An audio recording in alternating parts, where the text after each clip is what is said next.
Assalamualaikum warahmatullahi wabarakatuh dan selamat sejahtera.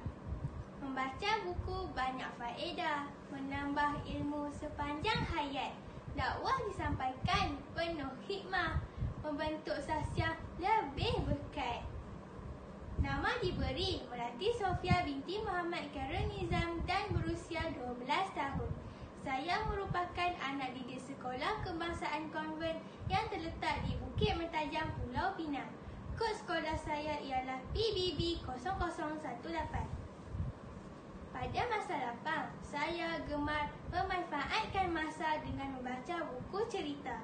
Pada hari ini, saya berasa sangat teruja untuk kongsikan mengenai sebuah novel sekolah rendah yang berjudul Ustazah Sentak Tanda Pagar Perang Dakwah. Susunan plot di dalam novel ini sangat kemas dan teratur.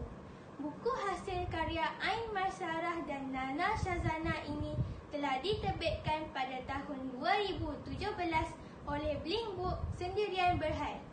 Buku ini mempunyai 118 helai halaman bercetak dan 10 bab yang menarik. Ayuh bersama saya kita mendalami dan mengamati novel ini dengan lebih dekat lagi. Novel Ustazah Sentak Tanda Pagar Perang Dakwah merupakan sebuah karya menarik yang membawa tema dakwah dan perubahan diri. Novel ini bukan sahaja menghiburkan, tetapi turut menyampaikan mesej moral yang penting kepada pembaca, terutamanya golongan remaja.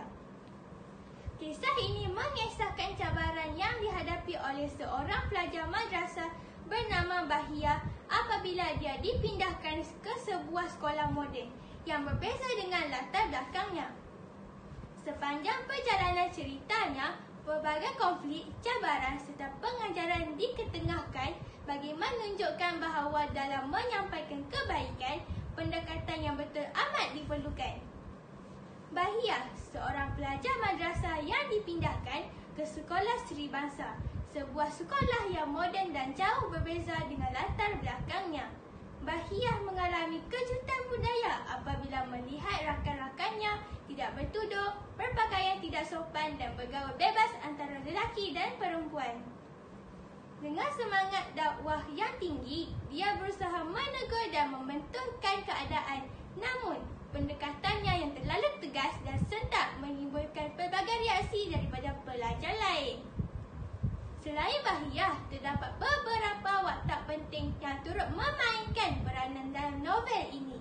Sabrina ialah seorang pelajar popular yang pada mulanya tidak menyukai sikap Bahia, tetapi kelama-kelamaannya mula menerima nasihatnya dan mengalami perubahan positif. Jannah pula ialah sahabat baik Bahia yang lebih lembut dalam berdakwah dan sering menasihatinya agar menggunakan pendekatan dan lebih berhikmah. Rizal, seorang pelajar lelaki yang sering bergaul bebas, juga mengalami perubahan apabila mula memahami batas pergaulan dalam Islam.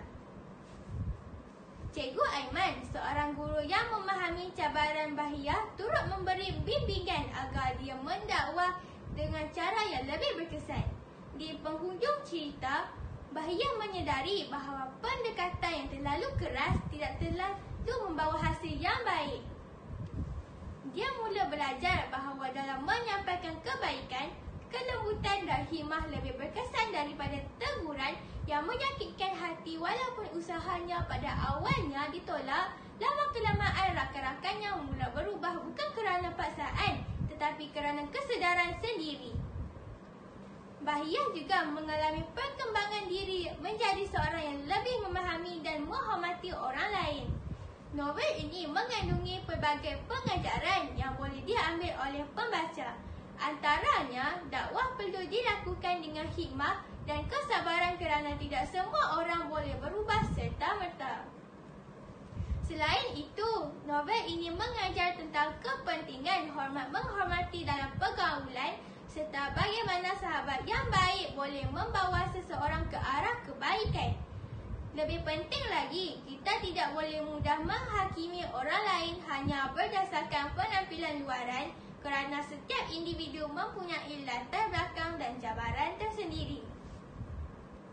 Kesimpulannya, Ustazah Sentap Tanda Pagar Peran Dakwah ialah sebuah novel yang bukan sahaja menghiburkan tetapi juga penuh dengan mesej moral dan keagamaan. Novel ini sesuai untuk pembaca remaja kerana ia menyentuh realiti, kehidupan sekolah dan cabaran dalam menyampaikan kebaikan kepada orang lain.